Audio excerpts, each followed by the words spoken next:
ministre de l'Intérieur, Lambert Noël Mata, a annoncé la prise d'un arrêté portant création, organisation et fonctionnement de la commission médicale chargée de la délivrance de certificats médicaux aux candidats à l'élection présidentielle. Cette commission ainsi créée a pour mission de prononcer par voie d'expertise médicale sur l'aptitude ou l'inaptitude des candidats à l'exercice de la fonction de président de la République au titre de l'élection présidentielle 2023. En effet, depuis l'accident vasculaire cérébral du président sortant Ali Bongo Ondimba, nombreuses personnalités politiques et de la société civile continuent d'émettre des doutes sur sa capacité physique à assurer convenablement le devoir de sa charge et désormais de se porter candidat à sa propre succession.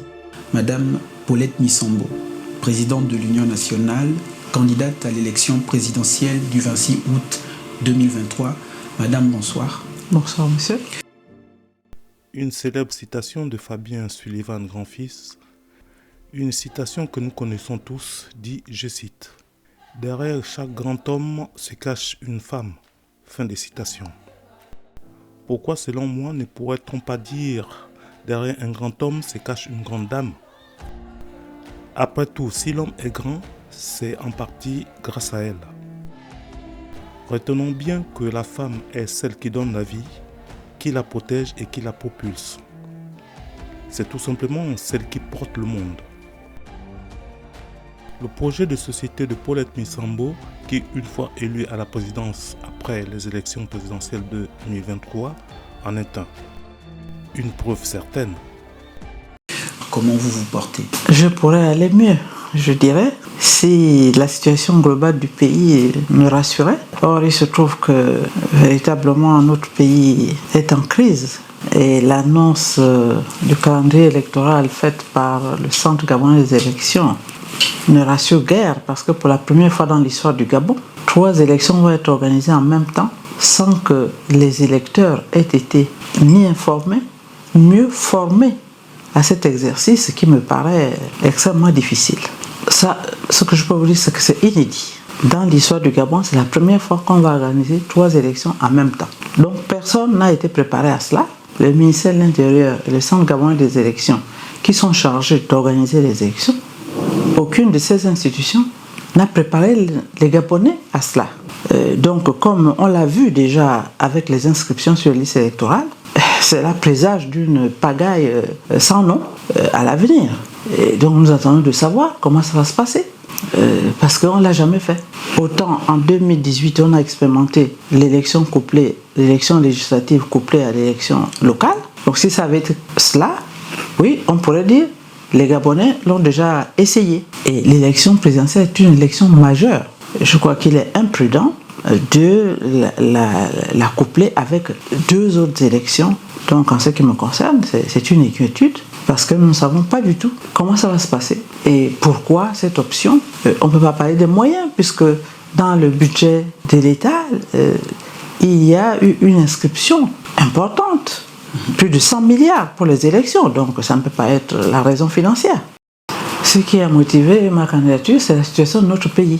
J'aurais pu choisir de mener ma retraite tranquille, de continuer ma retraite tranquille, mais j'ai été formé par mon pays. J'ai commencé à le servir dans différentes fonctions et je pense que oui, j'ai fait ma part à ce moment-là. Et observant la dégradation continue de notre pays, la désarticulation continue de l'administration, la perte de nos valeurs morales, culturelles, et surtout la désintégration de l'école, parce que ça a été mon métier et j'y attache beaucoup d'importance. Je me suis dit que mon pays a encore besoin de moi. Et comme mes compagnons du parti de l'Union nationale ont exprimé la même attente, oui, j'ai marqué mon apport pour être candidate, pour servir mon pays, pour offrir ma force de travail à mon pays.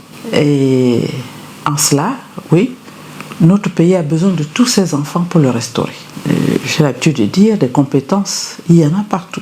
À l'Union nationale, à Tendance 2023, dans tous les partis, y compris même le PDG, pourquoi pas? Parce qu'il y en a là-dedans qui y sont bons pour des raisons certainement de poste, de pécuniaire, ou qui n'osent pas parler. Et je dis une de mes ambitions, c'est de réconcilier les Gabonais autour de la République, en restaurant les valeurs essentielles de la République, les valeurs du mérite, les valeurs du travail, la fraternité. Parce que nous ne sommes pas nombreux et nous avons besoin d'être soudés, je dirais solidaires, pour véritablement construire un Gabon pour tous, pour redonner de l'espoir à nos enfants. Par exemple, au niveau de l'école, les bourses d'études sont devenues... D'abord, elles ont été supprimées au secondaire et au primaire, sans savoir pourquoi. Moi, je les restituerai. Parce qu'aujourd'hui, la pauvreté est rampante au Gabon.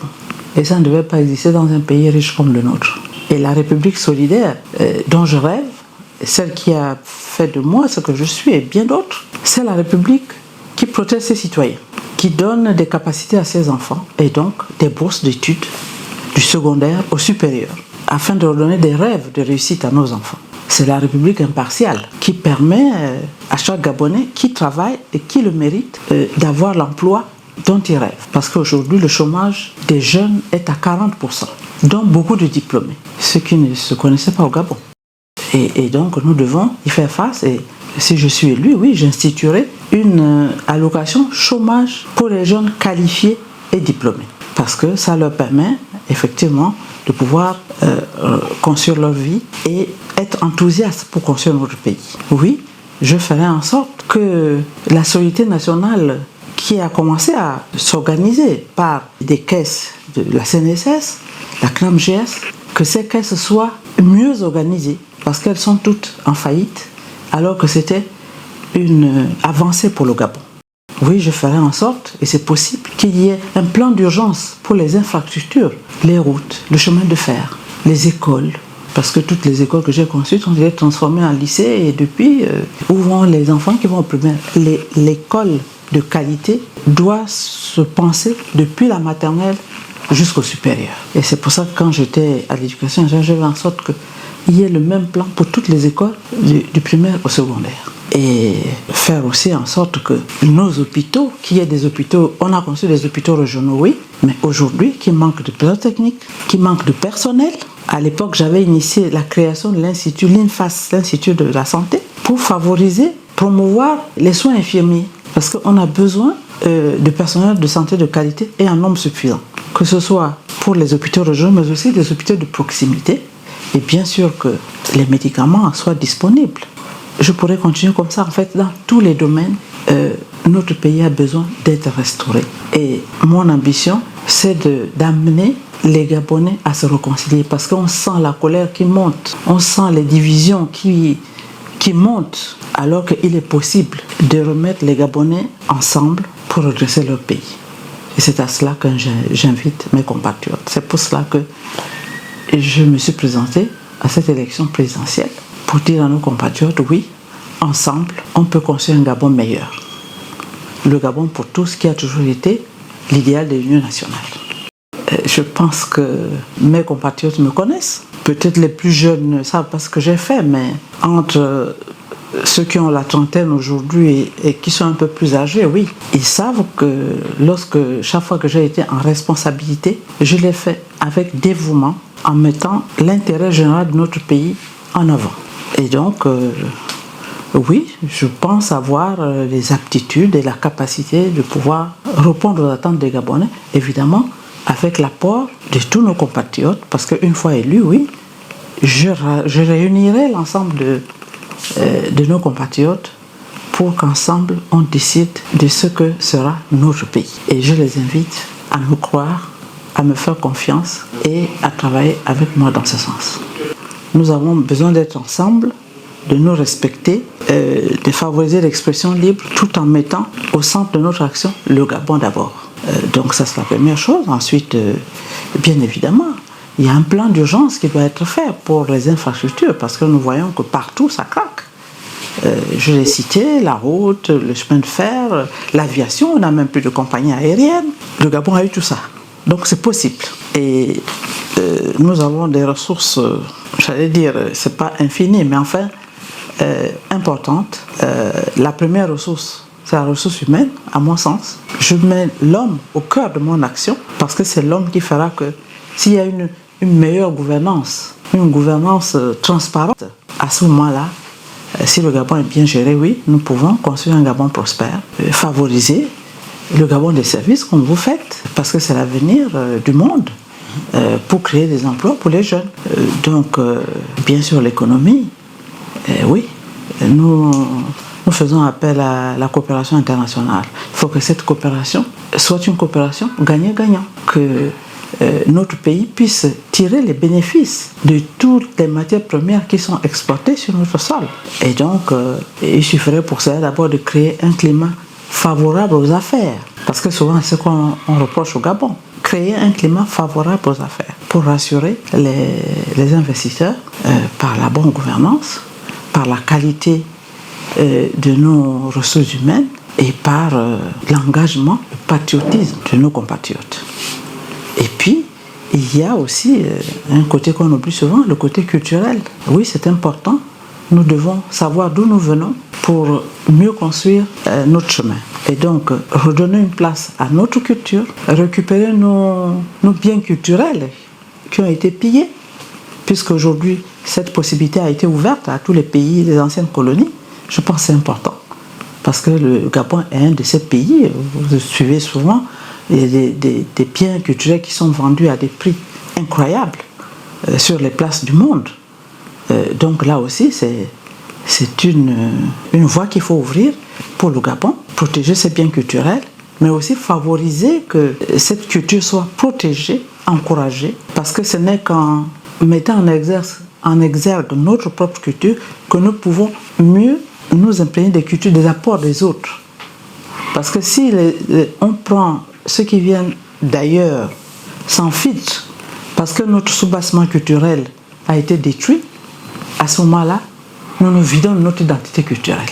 Et donc, nous devons renforcer notre soubassement culturel par la prise en compte de nos langues, de nos cultures, de nos biens culturels, pour les valoriser, parce que ça aussi, c'est une richesse incommensurable. Et puis, il y a tout ce qui est études, c'est-à-dire tout ce qui est autour de l'éducation, parce que si nous arrivons à promouvoir une éducation de qualité, on pourra ensuite organiser une recherche de qualité qui permettra l'accès aux nouvelles technologies. Alternance 2023 s'est conçue sur la base de la confiance, sur la nécessité de travailler ensemble pour agir ensemble. Et donc nous savions tous qu'à un moment donné, nous arriverons à cette étape. Et donc chacun de nous est préparé à cela. Nous avons simplement laissé à chacun le soin de s'exprimer. Et en démocratie, c'est normal, puisque l'État n'organise pas, les médias d'État n'organisent pas des débats. Donc, c'est en interne, nous avons laissé à chacun le soin de présenter ses idées aux populations et avec la promesse que le moment venu, nous devons faire cet exercice qui appelle au dépassement de soi pour mettre la République au-dessus, le Gabon au-dessus. Donc, moi j'ai confiance à mes compagnons pour que le moment venu, et c'est bientôt, nous parvenions en interne, parce que nous avons appris à travailler ensemble, à cet exercice, à ce dépassement de soi pour mettre le Gabon devant. Et à cet égard, nous avons mis des commissions pour préparer les candidatures consensuelles aux législatives, aux locales, pour mettre en place des commissions pour travailler sur, par exemple, un programme commun de gouvernement. Parce que si nous parvenons à cette candidature, nous y arriverons, mais celui qui sera notre porte-étendard devra prendre en compte l'essentiel des programmes des autres pour que, oui, nous gouvernions ensemble. Et donc, j'ai confiance, j'ai espoir que nous y parviendrons parce que nous sommes en train d'y travailler. Oui, c'est pour remercier mes compatriotes qui se sont inscrits massivement sur les listes électorales et nous espérons que dans quelques temps, cette liste va être affichée et si elle est affichée, ils doivent aller la consulter et s'ils ne retrouvent pas leur nom sur la liste, ils doivent aller à leur centre d'inscription avec leur récépissé pour faire des réclamations. Ensuite, je les inviterai à se préparer massivement au vote. Parce qu'en démocratie, même si elle n'est pas pratiquée comme chez les autres, mais enfin, nous avons la possibilité d'aller au vote. Nous ne sommes pas pour la violence, mais nous considérons que le bulletin de vote est une arme redoutable et que nos compatriotes doivent utiliser cette arme, aller voter, être le surveillant de leur propre vote, du vote dans leur bureau de vote, parce que le pouvoir malheureusement a refusé l'observation internationale de l'élection. Donc, c'est aux citoyens eux-mêmes de surveiller leur vote, de regarder ce qui se passe autour du bureau de vote et de garantir la sécurité des bureaux de vote. Parce que tous les Gabonais sont égaux devant la Constitution, nous sommes tous égaux. Et donc, chacun devra prendre ses responsabilités. Bien sûr, en ce moment, il y a des distributions, des cadeaux, oui, mais ce n'est qu'un jour. Au lendemain de ces cadeaux, vous vous retrouverez dans la même situation qu'aujourd'hui. Donc, il faut voir l'avenir de vos enfants et vous engager à aller voter et choisir le candidat, et je l'espère, le candidat de l'alternance 2023, qui, incarne l'avenir, un avenir meilleur que la situation d'aujourd'hui. Et donc, c'est sur cette note que je voudrais remercier mes compatriotes de m'avoir écouté et surtout de remplir leur devoir de citoyen quand le moment sera venu. Mes chers compatriotes, le chemin que nous empruntons ne me semble pas être le bon à travers cette élection présidentielle. Alors qu'il faut penser à sauvegarder l'avenir du pays et à préserver une cohésion nationale qui est menacée chaque jour. Annoncer des élections générales 2 mois avant le scrutin et les organiser au pas de course dans un flou artistique, n'est-ce pas favoriser l'impréparation et le désordre? À qui cela profiterait-il?